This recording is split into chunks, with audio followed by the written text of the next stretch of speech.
रोज एक शिक्षाप्रद कहानी लेकर आती हूँ। चलिए कहानी शुरू करते हैं। एक राज्य में चक्रवर्ती सम्राट राज्य करता था। राजा का नाम बिशंभर था। वह अपनी प्रजा का बहुत ख्याल रखता राजा परम दयालु था। वह प्रजा को बहुत सारी सुविधाएं दे रखा था। वह प्रत्येक गांव में कुआं खुदवा रखा था। सुंदर फलदार वृक्ष लगवा रखे थे। प्रजा के रोग व्याधि को ध्यान में रख गांवों में वैधशाला खुलवा रखा था। वह बहुत सारे मंदिर तालाब का भी निर्माण करा चुका था। प्रजा राजा से बहुत खुश थी। मंत्री सभासद राजा का गुणगान करते नहीं थकते। इतना सारा काम और प्रजा का ख्याल रखने का प्रमुख कारण था कि राजा अभी कुंवारा था। उसे अपनी नहीं प्रजा की चिंता थी। एक दिन स्वयं अपनी प्रजा का निरीक्षण करने निकला। वह एक जगह अपने बनवाए तालाब देखने के लिए रुका। कारीगरों ने क्या मनोहारी दृश्य बना रखा था। तालाब के किनारे फूलदार और फलदार वृक्ष लगा रखे थे। उस पर बैठ चिड़िया कलरव कर रही थी। एक तरफ कोयल कूक रही थी तो एक तरफ मोर पपीहा की आवाज उसे मंत्रमुग्ध कर रही थी। राजा तालाब के पास गया तो देखा एक सुंदर स्त्री उसमें स्नान कर रही थी। पहले के जमाने में स्त्री पुरुष के पास आज की तरह 10-20 कपड़े नहीं हुआ करते थे। बस एक कपड़ा पुरुष के पास तो स्त्री के पास भी एक साड़ी होती थी। किसी अमीर स्त्री के पास 2 साड़ी होती थी तो वह अमीर मानी जाती थी। जब उन्हें स्नान करना होता तो स्त्री पुरुष के स्नान के लिए अलग अलग घाट नदी और जलाशयों में हुआ करते थे। स्त्री पुरुष अलग अलग तालाब में स्नान करते थे। ऐसा इसलिए करते कि वो कपड़े उतार नंगे स्नान करते। तो जहाँ स्त्री स्नान करती वहाँ पुरुष नहीं जाता और जहाँ पुरुष स्नान करते वहाँ स्त्री नहीं जाती। समाज में अपनी एक मर्यादा थी जिसका उल्लंघन कोई नहीं करता। राजा स्त्री को स्नान करते देख लिया। वह उसके पास चला गया। कपड़े उसके बाहर थे, वो खुद तालाब के पानी में थी। वह कुंवारी स्त्री थी। वह शर्म के मारे पानी में अपने को छुपाई थी। चूंकि राजा को ये सब नियम पता नहीं था। जब देर तक खड़ा स्त्री को निहारता रहा तो स्त्री ने कहा, महाराज आप राजा हो, परंतु आपको ये नहीं पता कि जहाँ स्त्री स्नान करती उस स्थान पर पुरुष नहीं जाते। आप कृपा कर आप यहाँ से चले जाइए। मुझे बहुत शर्म महसूस हो रही है। राजा को लगा कि मैंने यहाँ आकर गलती कर दी है। वह स्त्री से क्षमा मांगते हुए लौट आया। वह उस स्त्री को भुला नहीं पा रहा था।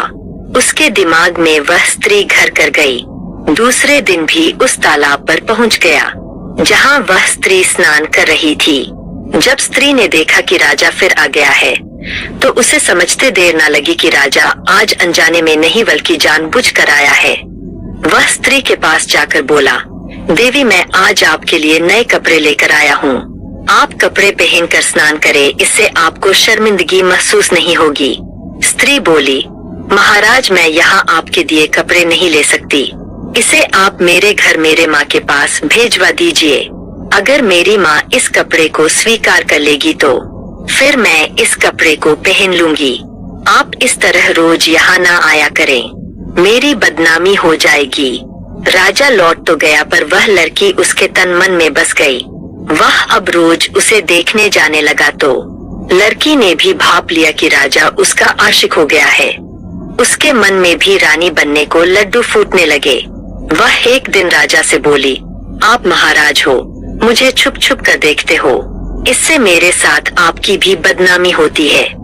आप ऐसा क्यों नहीं करते कि ना आपकी बदनामी होना मेरी और मैं हमेशा आपके सामने रहूं।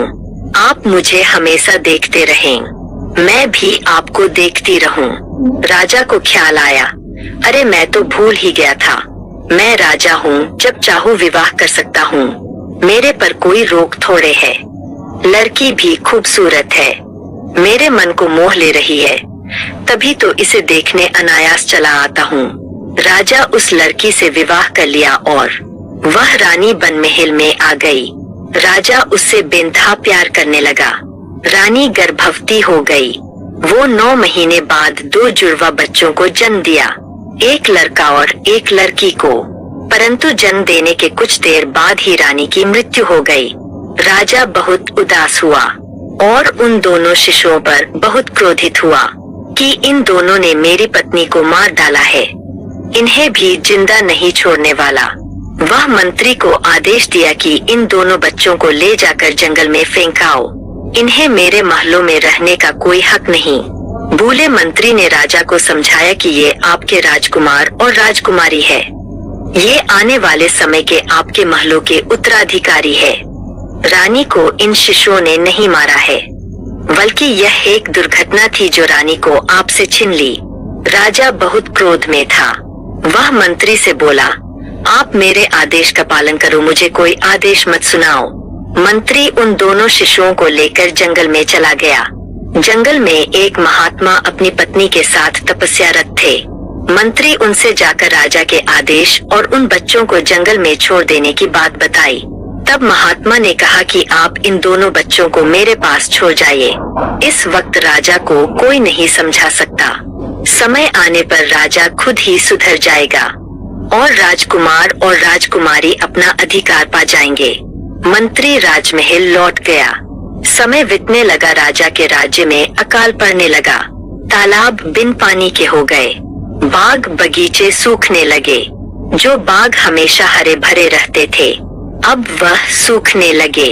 ताज्जुब की बात थी कि राजा के बाग, जिसमें रोज पानी दिया जा रहा था, वह भी सूखने लगे।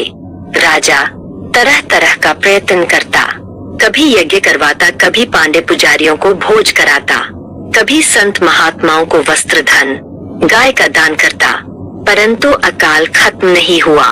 12 साल तक अकाल पड़ा रहा, जबकि पड़ोसी राज्य में बरसात होती थी। बाग बगीचों में फल फूल उगते। राजा के राज्य में सूखा अकाल पड़ने से पशु पक्षी भी राज्य का त्याग कर चुके थे।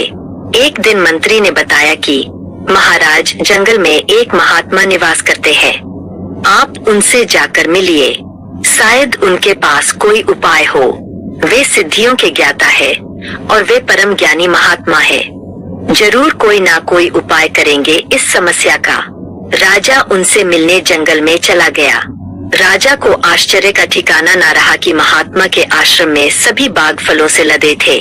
बाग में फूल खिले थे, चिड़िया चहचहा रही थी, बाग में मोर नाच रहे थे, कोयल गा रही थी, जलाशय जल से भरा था। वह महात्मा से इसका कारण पूछा तो महात्मा ने बताया कि एक राजा अपने ही पुत्रों का त्याग कर सुखी कैसे रह सकता है। सुखी तो वही रहता है जो दूसरे के खुशी में खुश होता हो। वह दूसरे के ठुकराए पुत्रों को पाले और अपनी पुत्र और पुत्री को त्याग दे। राजा, तुम अपने पुत्रों को हत्या का दोष लगा परित्याग कर चुके हो, जबकि शिशु कभी अपनी माँ का हत्या नहीं कर सकता। उसे तो माँ की सबसे पहले जरूरत होती है। उसे अपनी माँ की सहारे की जरूरत थी। माँ के मर जाने पर तुम्हें माता और पिता बन बच्चों का लालन पालन करना था, परंतु तुमने तो दोनों बच्चों को जंगल में मरने के लिए फेंकवा दिया। तुम अपने बुरे कर्मों का फल भोग रहे हो। तुम्हारी करने के कारण निरीह प्रजा भी दुख पा रही है। राजा को अपनी गलती का एहसास हुआ। उसे अपनी भूल पर बहुत पछतावा भी हुआ। वह अपने राजकुमार और राजकुमारी के वियोग में रोने लगा। महात्मा से बोला कि मैंने भूल बस घोर अपराध कर डाला है, अपने ही पुत्रों को मार डाला है। राजा फुट फुट कर रोने लगा। तब महात्मा ने बताया कि तुम्हारे पुत्र पुत्री मरे नहीं है, वे जिंदा है और इस वक्त इसी आश्रम में मौजूद है। तुम उससे इसी वक्त मिल सकते हो। राजा ने जब अपने पुत्र और पुत्री को देखा तो दौड़ कर गले लगा लिया। पुत्री बिल्कुल अपनी माँ की सूरत पाई थी। राजा को लगा उसकी पत्नी अब उसकी पुत्री बनकर आ गई है, अब उसे पुत्री धर्म निभाना चाहिए। राजा अपनी बेटी और बेटा को लेकर राजमहल लौट गया और राजा के राज्य में पहले जैसे सब सुखी रहने लगे और राजा अपनी पुत्र पुत्री को पाकर सुखी जीवन व्यतीत करने लगा। अगर आपको हमारी कहानी अच्छी लगी हो तो हमारे चैनल सब्सक्राइब करें, लाइक करें और कमेंट बॉक्स में राधे राधे जरूर लिखें। आपसे पुनः मिलते हैं एक नई वीडियो के साथ। तब तक के लिए आपको और आपके पूरे परिवार को राधे